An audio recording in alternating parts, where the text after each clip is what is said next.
Welcome to The Next Next. I'm the host, Jason Jacobs. This show sorts through the nuances of athlete development through the lenses of a dad who's sorting through those nuances with my own kids, but also of an entrepreneur who's in the early stages of building a new kind of player development company, starting in hockey. Shows our interview style, and I bring on a wide range of guests, follow my intellectual curiosity, ask a lot of questions, and try to sort through those nuances myself while helping other players and families who are trying to sort through those nuances do the same. Today's guest is Mike Jamieson. Mike grew up in Billerica, Massachusetts, played his college hockey at Northeastern. He played 72 games there, was a two-time Hockey East all-academic team. He played several years professionally in Germany. He went on to be the director of hockey operations at Northeastern, and now he's VP of sales at 49ing, which is a sport data and analytics company dedicated to ice hockey that's been making waves in the hockey world, selling into coaches and teams at all levels of the game. We have a great discussion in this episode about Mike's journey in the sport, his ambitions growing up, what his development path looked like, his thoughts on the state of the game today, his thoughts on where things are heading, and his advice to other players and families trying to figure all this stuff out. Mike, welcome to the show. Yeah, thanks for having me, Jason. So your first podcast, I'm told. First podcast experience. Well, I'll be gentle, but no, I'm I'm really psyched for you to come on. I mean, fellow Massachusetts hockey guy. You know, I read a bit, and it sounds like you grew up in Billerica and played in prep here in New England, and played at Northeastern, which is amazing. Those Beanpot experiences, and spent some time in the pros, hockey ops, and now 49ing. And gosh, any one of those, I feel like we could spend a whole episode talking about. I've been trying to pin you down for a while, and I'm just really grateful for you making the time to come on the show and share your story. Yeah, cool. No, I appreciate you out, and I'm happy we finally found the time to do it. But yeah, I grew up in Billerica. It's a great town just north of Boston, and something in the water. It's like that's a sports town, I feel like. Yeah, it's a sports town. It was an awesome upbringing there, and playing always just outside playing sports. I think that's where it all began with my brother and sister, and my parents were rock stars. But yeah, just always outside. It's a sports town, playing wiffle ball, basketball, street hockey. Obviously, hockey kind of was the one that ended up taking over in the end, but was just always, whether it was at recess at school or after school, just always up to something, and stayed out of trouble, and just always kind of played sports. But Billerica kind of gets a kind of funny reputation where it's like a blue collar town. Everyone from the town is either like a builder or an electrician or a truck driver. My dad's an electrician, but I take a lot of pride in that the people there are blue collar, hardworking people, and they love their sports. So very proud to be from Billerica. And Mike, where were you the pecking order, just in terms of age with your siblings? I always ask because I have my theories about siblings and pecking order when it comes to athletics. Yeah, my older brother John he really deserves a lot of the credit. He's 5 years older and a very good athlete, and he will take a lot of the credit too. I'll remind you that he was kind of the coach and the leader of it all, but he was. I really looked up to him and kind of followed in his path with, playing hockey and kind of doing all of the above. But he was kind of the ringleader for my sister and I, and he played hockey. He played hockey at Merrimack, so he was a college hockey player himself, and I looked up to him quite a bit. Wanted to play in Hockey East. I went to all of his games, and my younger sister Abby, I'd be remiss not to mention her. So we're 11 months. I'm 11 months older. Irish twins. She was a superstar athlete. A lot of people will say she was the best athlete. Nobody ever mentions me in that topic, but she was a hockey player. I know you only played at Northeastern. You're a real slouch. Yeah, she played. Actually, she had a lot of college opportunities to play hockey in college, but she took a scholarship and played at UMass Lowell and played college softball. So she was an All-American, actually. So she was. My brother and I can't say that about ourselves. We played pretty high level. Don't look up our stats, but we were really good teammates. Took a lot of pride. Glue guy, right? Yeah, glue guys, and both were on really good teams. John's teams were really good at Merrimack, and my teams were really good at Northeastern. So we didn't play as much as we should have because our teams were so good. That's an excuse, I guess, but No, it was awesome. So it was awesome. I'm curious about that. In if you had it to do over again, would you rather follow the same path where you play in the most prestigious place and don't play as much, or have you thought about if what life would have been like if you went to maybe a lesser school and played a bigger role? Yeah. Really, both. And you go on the Rockies. No league though. Some of my best friends for life. This summer I went to just got back from a wedding in Sweden. Our former team was the best thing. And my college roommate's wedding last summer, so and that stuff, like no regrets. Going out in Boston school and playing in the bean pod. It was incredible. But yeah, definitely, I think it's a good message for younger kids. I was chasing Division 1 so hard. I worked so hard at it. I saw myself as a Division 1 player, but it's tough. Once I got to that level, there's NHL draft picks. There's guys that are very good, and not that I wasn't prepared, and not that I didn't feel like I didn't that I fit there, but there was a lot of Division 3 interest as well. But I was really receptive to that. I went on campus visits with a number of the top local Division 3 programs, and really made sure that I wasn't putting all my eggs in one basket. But yeah, I think if I had went to one of those schools, maybe there would have been probably more playing opportunity, and things would have been different. But again, no regrets from what I experienced at Northeastern was incredible. A top 20 program in the country, and got to play against some of the best in the country, and had an incredible experience, got a great education. But a message out there, and I talk to a lot of younger kids now if I'm coaching or at a camp. It's only going to get harder with the trickle down effect, which I think is real from the CHL, right? But there's a lot of really, really good Division 3 and even club hockey programs out there, and maybe kids are glued to like myself. I want to play in Hockey East. I have to play Division 1. But looking back, I was open to it. I ended up going to Northeastern, but I definitely think about how it would have been different. But no regrets. Yeah, it's interesting, and I mean, even it starts much younger than college, right? If you look at like the club landscape, I mean, you could make two different arguments. I'll argue it both ways, right? The first way is, oh, you want your kid to play on the highest level that they can, because if they can, they're going to be challenged. It will be self-reinforcing. They'll have to rise up. It will open up all these opportunities that they wouldn't otherwise have access to. Get them on the highest team you can. And then the other side is you hear, I mean, all kinds of talking heads on these podcasts say, go somewhere where you can play. Go somewhere where you'll have your puck on your stick the most, right? And those are like directly contradictory, I feel like. So how do you reconcile those two, and where do you come out on that? One answer is every case is different as well.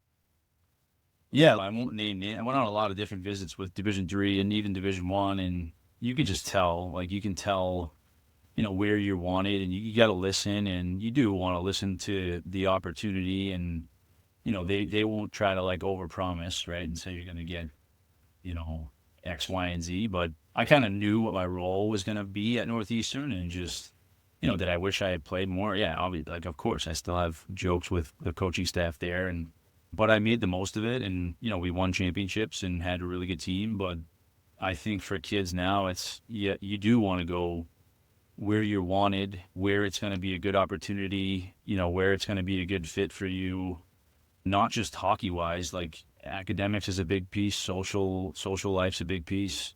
You go play hockey in college, that's just a small chunk of your life there. So you got to pay attention to kind of all those other factors. But I felt good about Northeastern. I wanted to play at a high level and challenge myself, and that's what I did. And I was able to play in not all the games. It was a grind every week, but I think it kind of molded me into who I am today, where, I was kind of fighting for my life every single week, if you will, with competing just to play on Friday night. And it was a dogfight. Sometimes there was actually fights, but it was awesome. That was just competing and advocating for yourself. And I wouldn't have changed it for the world looking back. So, yeah. Well, for what it's worth, I get chills even watching these Hockey East games as a fan. Like I could never dream of setting foot on the Hockey East ice, and you did it for 4 years. So, I mean, don't take away from that at all. That's something that very, very, very few hockey players have ever done and could only dream of. Yeah, no, I I grew up watching it too, right? I think that was so ingrained in me. I grew up in Billerica, looking, go with my dad, bring us over to the Songus and watch the Riverhawks and watch, I see BC come in, I see UNH come in, and that was like my dream. I didn't even think about the NHL. I didn't even think about making money playing the game, playing pro. It was really Hockey East. It was just, and at that time growing up, like every school had superstars, and the league was just it. If you grew up in the Boston area, and so wanted it in the worst way, and talked to a number of schools in the league, and then ended up being fortunate to get a spot at Northeastern and get the education I got, and be at a Beanpot school. I think that was a big one too. And if I read right, didn't you then go to the pros after? So after, grinding it out for 4 years, then you got to the pros, and didn't you have a zillion points like your first? Well, you got to the pros, and all of a sudden you're yeah. lighting the lamp like crazy. Yeah, I mean, I always joke and say I put in a, more of a beer league, more semi-pro over in Germany, but really took that as kind of an experience. It was more of probably a tier 3 kind of minor pro, semi-pro league where a lot of my teammates had like full-time jobs, and you practice at night and you play on the weekends, but it was packed. And I'm still here now, kind of involved with the team. I played for them last season. So I came back over here to work for 49ing, and I'm local and living in the area, and it was cool to kind of revisit that. But, my credit to my brother, like when I graduated from Northeastern, I was kind of done. I was a 4th line, 5th line guy. That wears on you over 4 years.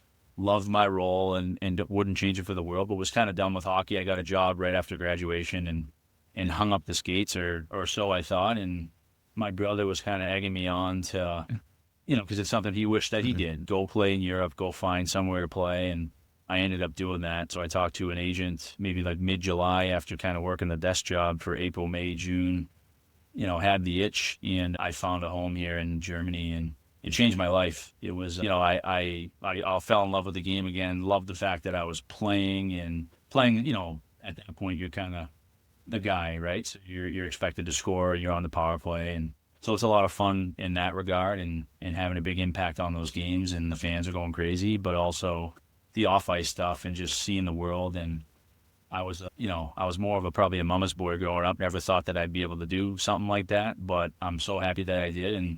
And then the icing on the cake was I met my wife during that time. So it really changed my life for the better. Is she German? My wife is German, yeah. So that's what kind of brought us back over here. Is we have family over here and a house over here. So last summer we transitioned over here more full time, and then found the job at the 49ing guys, and then I get to stay involved with hockey, which is my real passion, coaching, and they let me play last year. They were nice enough to let me play last year, and they're gonna let me play again this year. So I guess I did all right. So where did the Hockey Ops at Northeastern chapter fit into all of this? Yeah, so I graduated in 2017, and then I came over and played over here for 3 seasons. And then kind of right around COVID, I went back home and was done playing. And I worked as a financial advisor for a year, kind of wanted to get into that.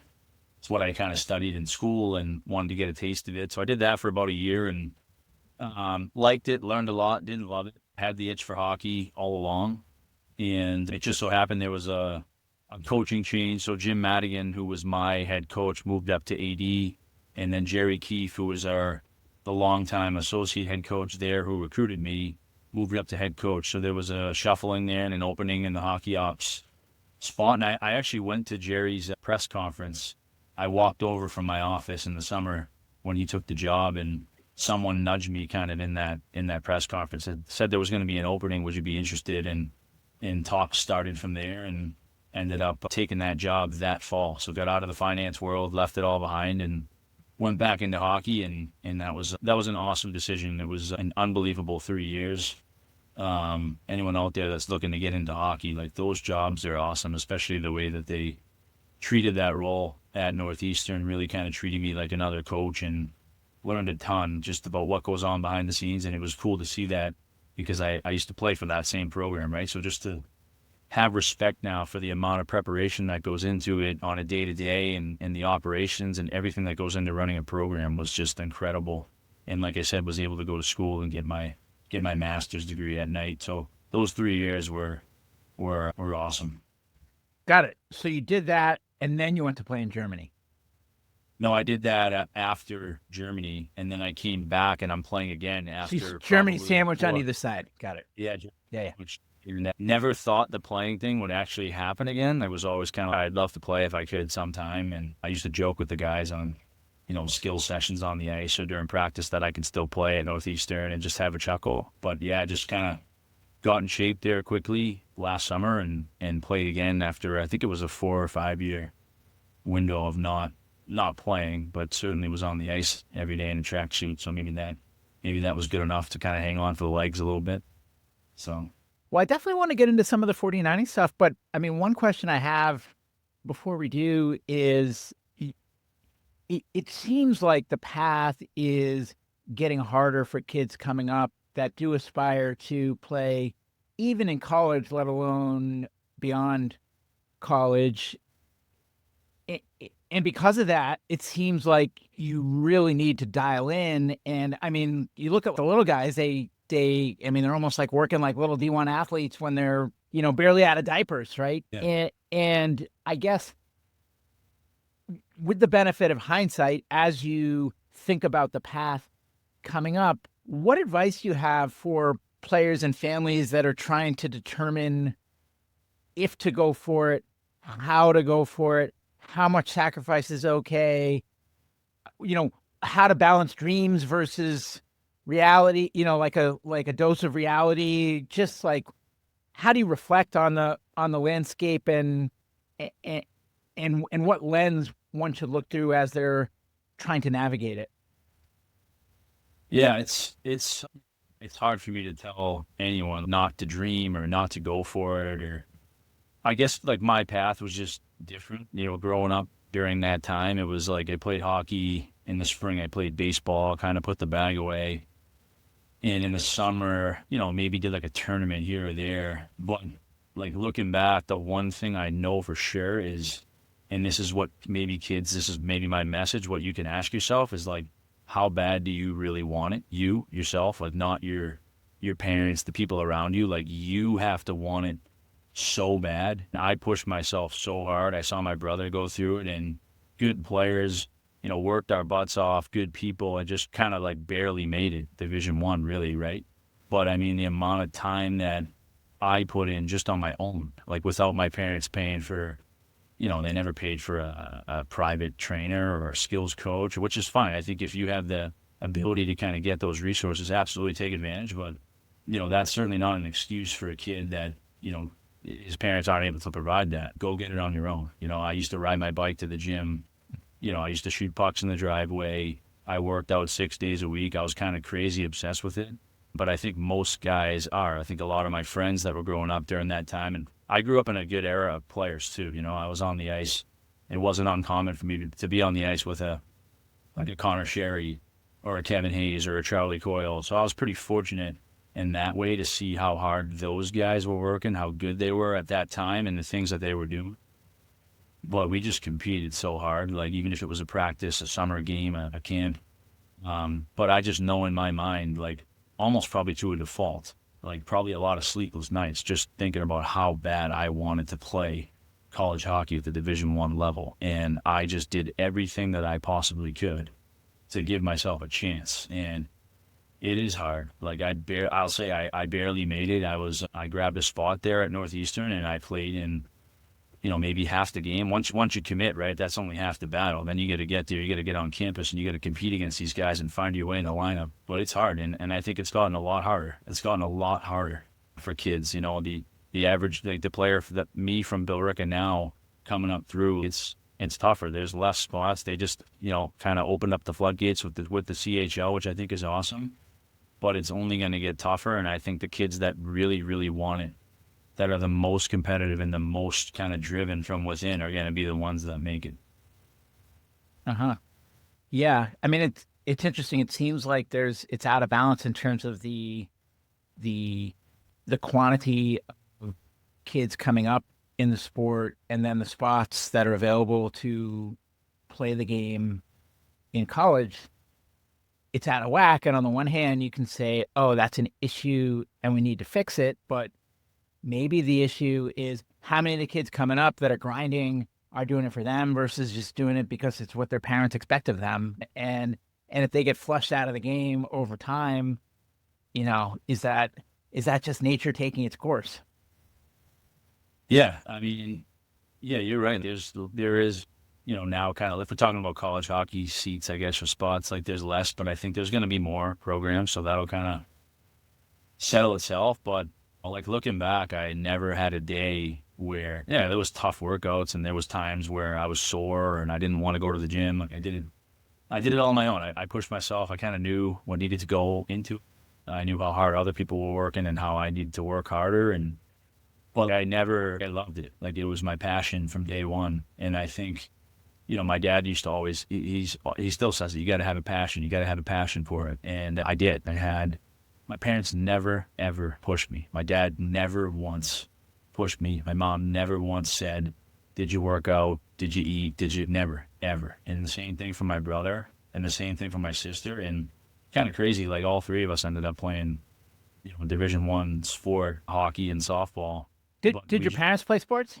No, it's actually kind of a funny story. Well, they did. Like my dad played like JV hockey. I mean, my dad's parents didn't have the money to put him into like travel, and he always says he was like a Bobby Orr out there skating on the river. But he played. He loved hockey, and that's probably why we got into it. But never, he didn't even play on his varsity team at his high school. And my mom was she was awesome, but she wasn't really an athlete. She did like gymnastics and cheerleading and that type of thing. But we just kind of took it amongst ourselves and we just loved sports. We loved competing. And then once hockey, even baseball, we were good baseball players and good soccer players. And once hockey kind of became the front runner about 14, 15, we just put everything we had into it. And it was awesome. And going back to the Northeastern side, the hockey ops side, the director of hockey ops, is that a title that means something different? If there are 10 schools that have a director of hockey ops, are they 10 different roles, or is it largely the same role from school to school? I would say it's different everywhere. It's always so interesting to talk to people that were formerly in those roles, or like when you're on the road and you're all friendly, right? The guy, how Maine's hockey ops is and how Harvard's hockey ops is and the things that they're asked to do. So it's really kind of like that Swiss Army knife role where whatever you're asked to do, you do it. A big component of it is the video piece of it. So that's kind of where the 49ing and that comes into play. But yeah, I think everybody uses their hockey ops person completely similar, but different in every way. So I've heard, some are more like I was at Northeastern. I was pretty involved with the alumni, obviously the video piece, as I mentioned, just anything kind of like day-to-day operations. They do have another role there that's more the coordinator, but kind of overseeing that and making sure the hotels are booked and the travel's planned and the ice for practice is booked. So, you help the coaches with making sure a recruit comes in on time with their flight, and then you go pick them up at the air. Just whatever you're asked to do on a day-to-day basis but the way Northeastern treated that role, where I was on the ice every day and pretty involved with practice planning and that type of thing was a treat. That was probably my favorite part, but you learn. It's a great gig to break into hockey, and you learn a ton. So and same question about video. When you say I was involved in the video, is it being involved in video the same at 10 different schools that leverage video, or is that also wildly different in terms of how schools are using video? I would say majority of the hockey ops are using that person up top during a game with a headset on, cutting the video live during the game. There's a few schools I could name, like where maybe they have an assistant that's up there doing that. Maybe a student manager is doing that, where that hockey ops is predominantly used for something else. But I think in college hockey, I would say like 90 and 95% are used in that role up top. So that's a big part of the role as well on game day.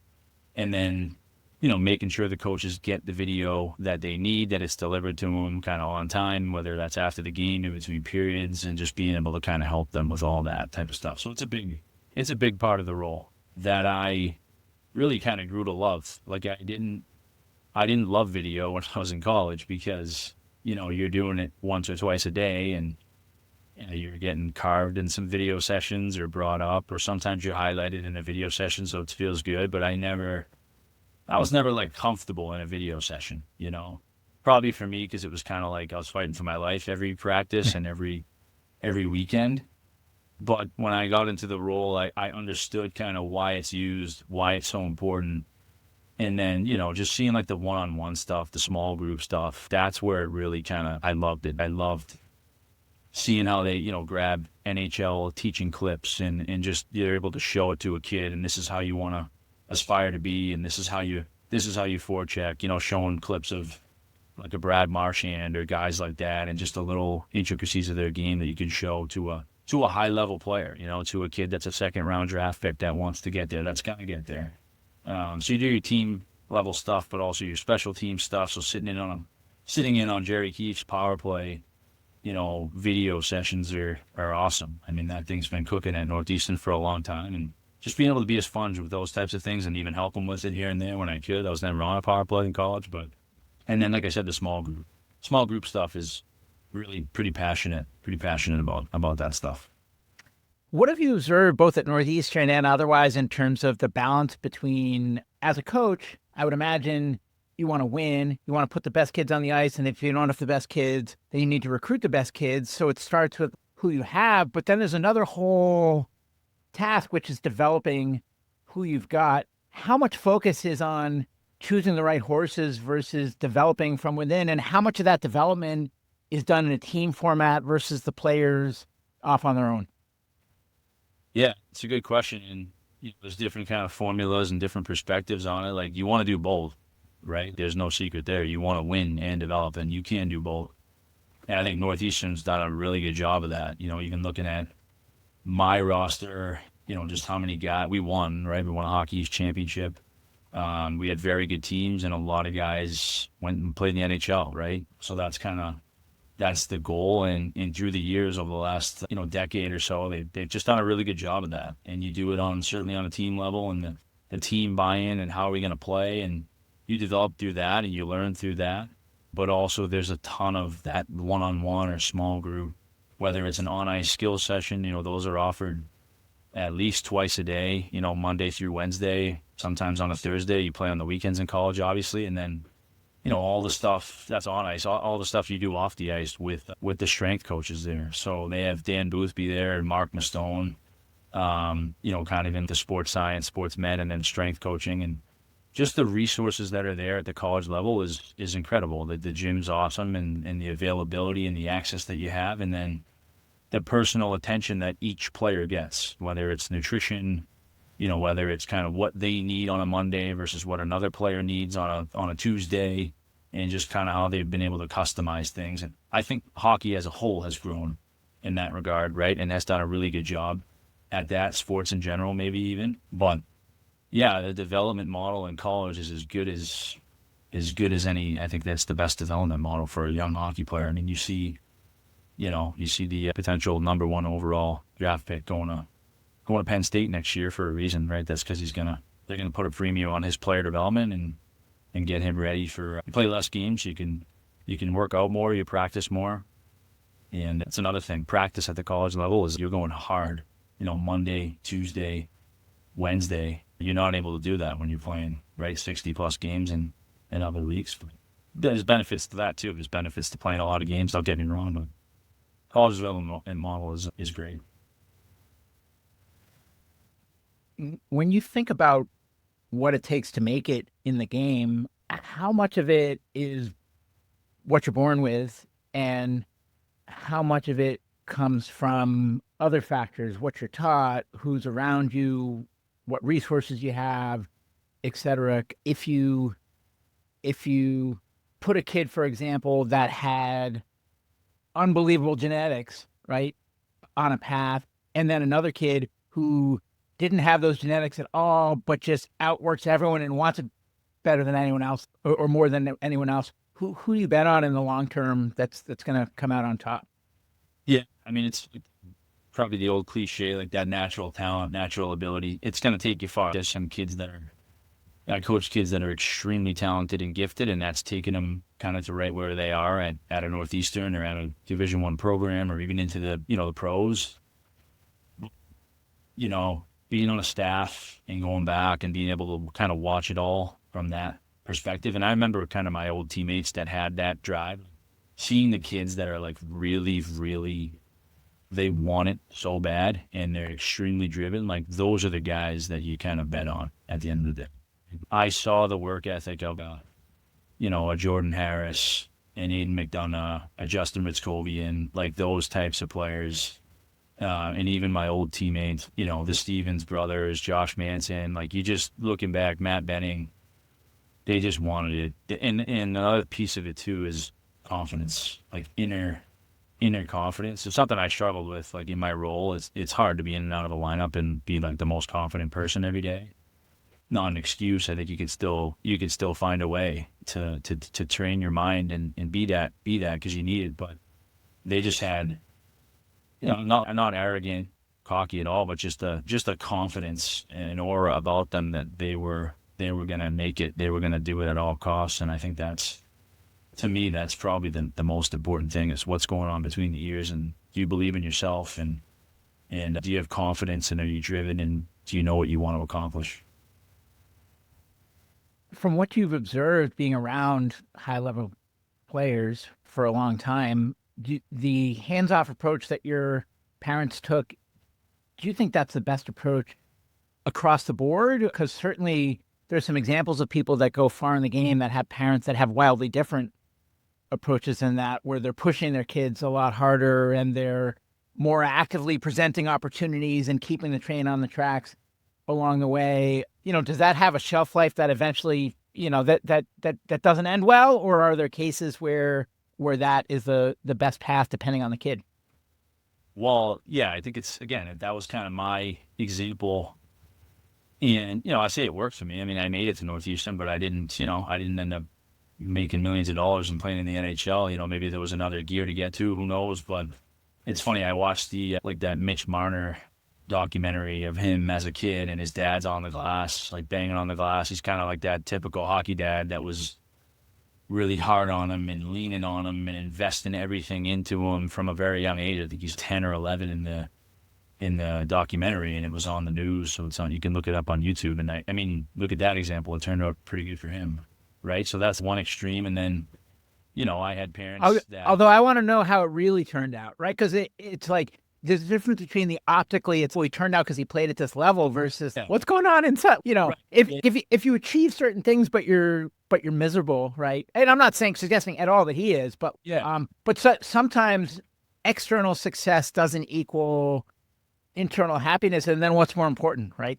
But that's a more philosophical. Yeah, so that's an external example. Good point. Of he just signed a pretty good ticket in Vegas, and things turned out pretty good for him, right? And I'm sure he's taking care of his parents. But then like my example was my parents. I really mean it. They didn't push us at all. Like they just kind of and they supported us and did everything for us. And God bless them for it. It was the best upbringing you could ever want. And so maybe that's all we needed, right? But they never.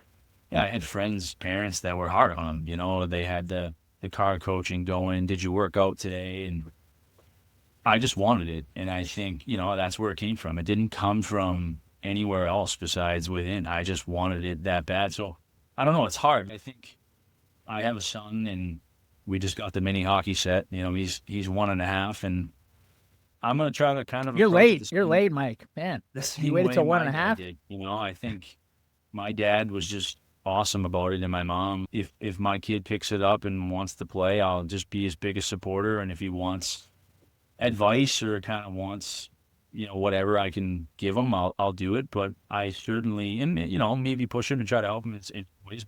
I see a lot of parents too, just working with younger kids and being around the rink at camps and whatnot, that really, they push their kid, and you can just see that the kid's maybe not as receptive to it, because maybe the parent wants it more than the kid, or maybe the kid just doesn't want it that bad. At the end of the day, there's a huge difference between, hockey players and kids that play hockey.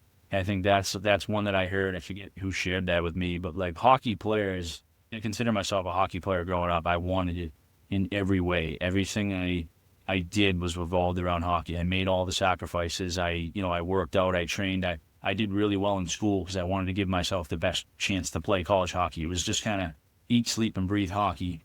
And then there's kids that just play hockey because their friends do it, and it's cool, and they kind of like it, but they're not obsessed with it. And I think that's okay. But I think you as a parent have to understand, who's in front of you, who your son or daughter is, and you should kind of be able to figure that out, right? If you're telling them to get up and dragging them out of bed every morning at 6 a.m. to go to the rink, and they're kind of like, then maybe they don't love it as much. When my dad came in and turned the light on, I was already probably awake and at 5 a.m. ready to go to the rink, ready to go to a hockey tournament and play because I wanted it and loved it that much. So that would kind of be my message on that. And so in terms of the 49ing stuff, so you were working in hockey ops at Northeastern. It sounds like you were involved pretty heavily on the video side. What kinds of tools were you using there? And then when did 49ing come on your radar? Yeah, so we were using Catapult, formerly known as Exos, Instat, a number of different products. And, those companies were really good to me and really good to us and worked well for the staff and the players. And in my second season at Northeastern, I went over and coached a team at the World Selects, which is this really cool, popular new youth tournament. And I took a trip out of it. And what age does that start? Because my kid is 13. Does that start at 14 and up? It's younger, yeah. It was like the kids were young. They were like 10, 11. Oh, okay. And that's Yeah, 'cause I've been hearing about that one, but also I'm still figuring out this whole world.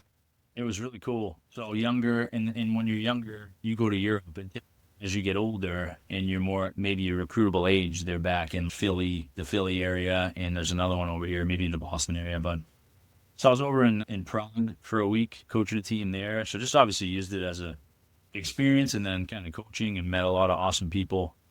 And then did one in Chamonix, France, which was really cool. Kind of like a bucket list place if you've ever been. It's beautiful. But 49ing was doing all the games at the tournament in France. And Don Monson, who's one of our board members, who's awesome. He's a Minnesota guy who lives kind of full-time in Switzerland now and is involved in 49ing in a big way, was there. And his kid was actually playing in the tournament. So our teams were playing against each other. And just like all these companies, they just want to get it in your hands. They want to sell it to you. We have the best product. And heard Don out and saw what I saw. And I kind of knew right then and there that this one was different than any of the others. Like the ability to break a game down in real time blew me away. And all the level of insight, the video tags that it gives you. I'm allowed to say this because I was a former video coach. It's a video coach on steroids. As a video coach, you're hitting B for breakout and P for power play, and you're trying to provide all those insights, live for your coaches so they have it in between periods. I mean, this does all that and more. You can look at the kind of the tag list of everything that they're able to provide. I couldn't think of another one that I would add. So I think, and we went down long story line, going back to Northeastern and kind of bringing it back there with me and trying to integrate it a little bit for myself. My coaches were kind of comfortable using what they were using. And then in year 3, used it a little bit with my players and saw the value there where like they had player shifts available automatically after every single game. And if I wasn't providing that myself, typically like on the road up at Maine or at UNH, that wouldn't be the case. With some of these other companies, that's coming out the next morning. So the fact that looking back, like Cam Lund might have asked me, hey, Jim, when you get my shifts on a Friday night, we just played Maine. So no, I don't actually. I didn't do that tonight. It's kind of crazy to me looking back. But a player of that caliber should never not have their shifts after a game in college hockey. So like that one kind of tugging at the heartstrings, and then everything else that it provides. And, I ended up kind of helping them piece together the partnership with Hockey East. And then my wife and I were transitioning back over here, and they asked me to work for them. And that's kind of how that whole thing happened. But really do now, never thought I'd never ever thought I'd be on this side of it. I still see myself as a, a coach and in a player development role, but I feel like I'm kind of still involved in the game where I talk to coaches every day, and it's been a blast. And I believe in the product. I think it's the best player development, hockey video product in the world for a number of reasons, and I love selling it.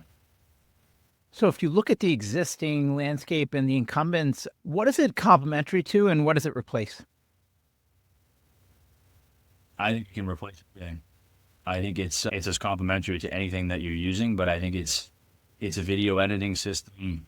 It's the best player experience I've ever seen. You can, analytically, it's as good as anything I've seen out there. From a video perspective, there's absolutely nothing on there that you cannot do. I think it's a really small hurdle at this point. The only hurdle, if any, is just it doesn't have every league yet. But as we continue to acquire more leagues and more teams, I mean, that's going to fill that gap. And once that happens, I think it's only a matter of... And getting the league means getting the film. Getting the film, exactly. Yeah. So getting a team, getting a league. I think once that's kind of taken care of, there's nothing in the way of this platform. I think it could be the national provider for any league. I'm talking down through as low as level of youth hockey as you would want to go with film review and analytics, all the way up through the highest levels of pro hockey, college hockey, the NHL. I think it's incredible. One thing I've been trying to piece together is, you have the analytics providers, the Huddle Instats or the Sport Logics or the 49ings, and then you have you have the cameras, the Live Barns, you have Black Bear Sports coming in the picture. Do you guys get the film from the rink, from the league, from the video provider, from the team? Does it vary in different cases? Because obviously, if you don't have, like you just said, if you don't have the video, you can't provide the analysis. But it seems like the video is a bit of the Wild West right now. Yeah, so we get the video from our clients, right? So whether that's a league, whether that's a team, whether that's even an individual, a parent that wants their son or daughter's game broken down, that's who provides us the video, and that's how we kind of get the rights to that and break it down for them, and they're kind of transferring the rights to us and providing that back for them. So, but yeah, there's a lot of really good, providers out there, whether it's a stationary camera in a rink like a Live Barn, or and same with college hockey games are on ESPN Plus and on NESN. And so, yeah, that just kind of gets transferred from our clients over to us so that we can kind of provide them that service.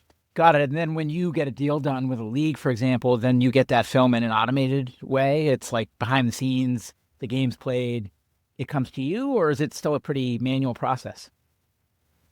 Yeah, and also at the highest levels, we're doing it live, right? So we would, we'll work with the arena production crew at a Swiss Pro League game in Zurich. Like, they're working with that production crew, making sure they get the IP addresses of those cameras, and I'll botch it if I try to explain exactly how they do it. But bottom line is they're trying to get that latency down to as small of a number as possible, so that they're really breaking that game down in as close to as real time as possible. Which is incredible, something I'd never seen before, and also ingesting like at every camera angle that's in the building, and there's no limit on that. So they can ingest, I think in the Swiss Pro League, 10 to 12 camera angles. So it is a fully functioning video review system. You think of college hockey where they had challenges and those types of things, where a hockey ops person, I don't miss those nights, would have to make a call that could kind of make or break a game. And with something like this, you could have access to every single camera in seconds and kind of go back and be able to make those calls and with some precision, but also using those multi-angles as a coach in between periods and wanting to see your neutral zone from a different perspective, or as a goalie coach, wanting to see how a goalie made a save or let in a goal, and being able to look at the overhead, the one right behind the net, or the one that's from the neutrals, whatever cameras are in the building. So being able to use those for coaching on demand, but also multi-angle video review, is just a really, really cool, unique aspect. We work with, officiating is a big one that impressed me. Like, working with directors of officials of leagues and kind of creating a remote situation room with everything that I just described, and tagging, the linesmen of the officials, every single offsides or icing that was called and missed, every penalty that was called, and maybe ones that we saw as a potential missed call, or every situation, every review, challenges, as I mentioned, being able to tag all those situations with the multi-angle in real time so that that person can be anywhere in the world and provide what they need to provide. And then those linesmen and officials can also have a teaching tool as well after a game, just like a player and a coach can utilize it for. When you look at the needs of a team and a coach versus the needs of a player and let's say a player development coach, whether it's an individual or whether it's a player development arm of an agent or things like that, where's there overlap in those needs, and then where do those needs diverge, and then within that, where is 49ing focusing? Yeah, I think it's all encompassing. Like, I think we have conversations with agencies, we have obviously leagues, teams, individuals, but I think the way we break a game down, on the team level, if I'm a coach after the game, I'm an assistant coach at Northeastern, and my job is, special teams and D zone. Like, you can go and look at your penalty kills and your power plays and filter for, your entries on the power play, but you can also go look at your breakouts under pressure and kind of look at those team aspects and also the analytical components with it. How many times did we enter on the power play? How many times did we break the puck out clean? Did we have problems in our own end? And switching to an individual level, if you're the coach at Northeastern, you can also look at statistically who's my power play shooter, who's my best, defensive defenseman making a good first pass out of the zone, and you want those clips specific to, Mike Jamieson every time he skated back for a puck. Maybe it's, 11, I wasn't a defenseman, but just an example, 11 times in the game last night, and 7 out of the 11 he broke it out when he was on the ice. So those are the things you can look at, and then that transfers right over to the individual. If I want to look at my shots, my face-offs, my analytics, my agent wants to look at those things. I have a private video coach maybe that wants to look at my things on the platform. I think it's as extensive as you can get. So I think it's all encompassing and it's all available. And another thing another point that really attracted me to the platform is there's so many different use cases, and there's really kind of no dead ends in any direction, whether you're a team, whether you're a league, you're an officiating company, you're an agency, you're an individual user, a parent. I think there's a use case on this platform for everybody. And the versatility of the people behind it, the company itself, the intentions that they have, the engineers, they're really willing and able to kind of customize to anything right now. Hockey has a reputation from a tech standpoint of being a bit of a laggard or maybe not as bought into the role that technology can play. You're in the trenches, on the ground with real-time data on the state of the sport. What are you seeing in that regard? Is that reputation founded? And also, whether it is or it isn't, is it changing? I think it's definitely changing. Yeah, I'm kind of one of those hockey people you described. I agree. I think, I'm more like we say eye test versus, and video versus the data and the analytics that kind of maybe you should really be basing your decision off of. So I think there's a lot of coaches out there that are like myself, and I've really kind of become, I work for the company that I work for, so I've obviously seen the value, and not that I didn't believe in it before. It's just, your comfort zone of just cutting up video and making decisions based on what you see rather than looking at statistics. But I think, from the NHL level down, I know it's changed a lot. I remember hearing a webinar of Ken Hitchcock talking, obviously a pretty successful coach at the NHL level, and him talking about, how, making lineup decisions based on analytics and statistics and who plays better with who and who, Corsi and kind of all those things that are a part of our game now. Corsi's one where, It's used that guys are either paid or not paid because of it. It's a part of our game. So hearing him talk about it really kind of made me think. That was a number of years ago, but I think it's definitely heavily used now at the NHL level, and it's slowly trickling down through, minor pro and college. And I think a lot of coaches are there's a lot of really, really successful coaches in our game they've been coaching for 20, 30, 40 years and doing things the way that they've done things, right, for a long time. And you kind of have to respect that. They're really good at what they do, but they do also, some of them realize it, some of them don't. Like you do kind of have to adapt to the way the game's changing and going more in the direction of data and analytics to help yourself as a coach to have more success, but also to help your players. So I do think there's a point in a playing career, I don't know what that is, where data and analytics should be introduced. I don't think a 12-year-old needs to see his Corsi, but at a certain point, I think that door needs to get opened, and we need to start to educate players on some of the data and the statistics and integrating that into their. And I mean, it seems like you guys are at the tip of the spear as it relates to AI in the sport of hockey. If you look outside of the sport of hockey, there's a lot of talk about AI taking jobs and getting too smart for us to control, and almost like stuff out of science fiction. Within the sport of hockey, what things do you think the machines will take on over time, and what things will always be human? Yeah, it was a funny one. Like, we were down in Florida at the coaches convention, and a lot of hockey ops people and staffs were saying, we can get rid of our video guy now or girl. And it's funny, right? But I think that's obviously not true. I mean, those people are incredibly valuable. But what I think this is going to do is kind of propel you, or, you're going to find out now how good your video coach, your director of hockey ops really is. I mean, he or she's going to have all this available to them, and how can they kind of sift through it for you and make an impact on your program in game, after the game, and kind of get you what you need. So I think it's going to only, really kind of empower those roles.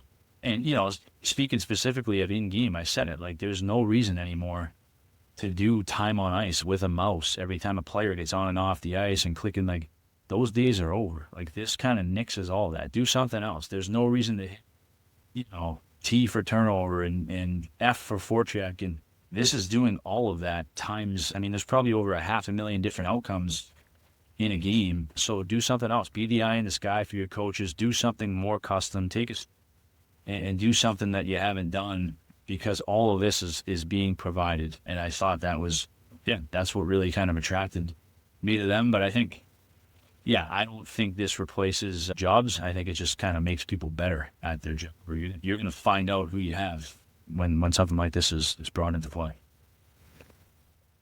And this isn't really a technology question, but there's different narratives. One narrative, so I'm kind of going to give you the two extremes again, because I want to see where you come out. One narrative is that the game is so much more surgical today, and you can delve into this and delve into that and delve into this and develop this expertise and that expertise, and it's almost like there's a rigor to it, and being a student of the rigor can lead to better outcomes, right? And then there's another school of thought that's, you guys are just making it so freaking complicated. Back to basics, like, just get out there, work hard, be smart, play the game, and everything else takes care of itself. All this hocus pocus stuff, like, it's a bunch of smoke and mirrors.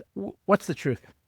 Yeah, I mean, I'm with you on it. I think all that stuff's, no, I am. I think it's useful, right? It's there for you. It can help you, it can verify or, give ammo to a player or a coach, and it's awesome. It's you can study it and be a student of the game and all the above, but at the end of the day, you got to go put your equipment on and go on the ice and compete, and that's not changing. So, the best players are the best players for a reason, because they put the work in. It's not because they study data and analytics, and they, maybe that's a small piece of it, but I think at the core, they love playing the game. They have a considerable passion to play hockey, and they compete and they work and they have it. They fight through adversity, and I think that's never changed I think there's just more tools out there. There's more resources, and 49ing is kind of one of those. Huh? And it sounds like 49ing is very involved on more of the data and analytics side when it comes to, okay, now I understand where I am as a player. How do I get better? Is the how do I get better part something that 49ing plans to take on directionally, or is that something that your data will inform, but it's for somebody else to build and implement? No, yeah, it's with the hockey AI, with the AI coaching piece, it's pretty blunt. It's, a player can ask it, how did I play tonight? And it's going to give you some pretty legit answers from the data, right? And video examples as well. Here's some examples of turnovers or, whatever it may be. If it was a good night, here's what you did really well. It'll give you that language and also back it up with the video, which I think is really, really cool. And obviously on a coaching level, same thing. Why didn't we score on the power play tonight? Who was the better team? And it's going to back it up with all that really good language from the data that we collect from the game, and then also the corresponding video. So it's a tool that is very interactive and also, very user friendly and easy to use. Mm-hmm. Very cool. Yeah, because one of the things I'm thinking about, and again, I'm early, I've not started building anything yet. I don't have a team. I don't have an entity. I'm just learning and exploring, but is, okay, that baseline is important in terms of like, how did I do and what do I need to work on? But then when it comes to how to work on those things and almost like a personalized development program, right? What should I do? What drills should I do? What should I do on the ice? What should I do off the ice? How do I change my diet? How do I dial in the mental performance? Today, it seems like that's where the human player development coach comes in. One of the things I'm looking at is if you sit with those coaches for enough time and get enough reps and enough edge cases, et cetera, can the machines actually start to learn how to provide more of that, not to replace the coach, but to make that coach's bandwidth go further so that they could serve more players and families, presumably at a lower price per player and family, and increase the accessibility of high-end player development to more families and, grow the journeys of those players and grow the game. Yeah, no, I think it's all coming. I think it's a good kind of thought, question, idea. I think 49ing plays a role in that for sure. But I think the blend of, a kid today in today's world might have a skills coach, a video coach, a trainer, right? How can the data, like the lessons, I guess, from all of them kind of come into play, and how can you use the data AI mapping of it all to kind of give the player the best advice, the best, here's the areas you need to work on. Here's what you're doing really well. Here's how to emphasize those areas. So I think it's a good thought. It's a good idea. And I think there's something there for sure. Cool. Yeah. Gosh, we've covered so much. Is there anything I didn't ask you, Mike, that you wish I did? Or any parting words for listeners? No, my only parting words would be, hockey's a great game. Like it's been really good to me. It's been really good to, I met all my best friends playing hockey. Loved kind of my playing days, and it's just a great sport that I'm still a huge fan of today. And I'm gonna walk my dog now and listen to a hockey podcast of some sort. But I just think it's an awesome one, and I'm happy to be a part of the hockey community, and kind of met you through the hockey community, and have met a lot of great people because of it, and it's given me a lot of opportunities, and met my wife through playing hockey. So it's just a great one that I'm happy to be a part of. And yeah, it's awesome. Where do you want to be in 10 years professionally? I don't know. I'm pretty passionate about what I'm doing now. And I never thought I'd be doing this, but I love the work that I'm doing. And I want to get this in the hands of every young player, coach, organization, league. So I don't know. I don't know where that leads me. I definitely still have the itch to coach a lot. I kind of do that a little bit with the team that I'm involved with here in Germany, but I love player development. I love video coaching. I love being on the ice with players. So I'm not sure, but I'm very kind of open-minded and open to new things. And like trying new things. So I wish I had a better answer, but I'm trying to stay grounded and stay in the moment, and we'll see what happens. Well, I'm just coming in. I mean, I played the sport, and although not nearly at the level that you did, and I've kind of had a rebirth of my love of the sport now as a dad. And then of course there's this journey, but I'm a newcomer in terms of the business of hockey. But just one nugget is that the way you describe yourself as a glue guy in the locker room in your playing days, it's pretty clear to me that you're also just a glue guy in the sport. Your name comes up a lot, and people love you. So I'm sure whatever path you take, it's going to be something great, and I'm excited to follow along. Appreciate that. Thanks, Jason. And same to you. Your name comes highly regarded, and yeah, I'm excited that we met, and excited that I did my first podcast with you. Thank you for tuning in to the Next. I hope you enjoyed it. If you did, and you haven't already, you can subscribe from your favorite podcast player, whether it's Apple, Spotify, or any of the others. We also send a newsletter every week on the journey itself, the new content that we publish, the questions that we're wrestling with, how the platform itself is coming along that we're planning to build for player development, and where we could use some help. And you can find that at thenextnext.substack.com. Thanks a lot, and see you soon.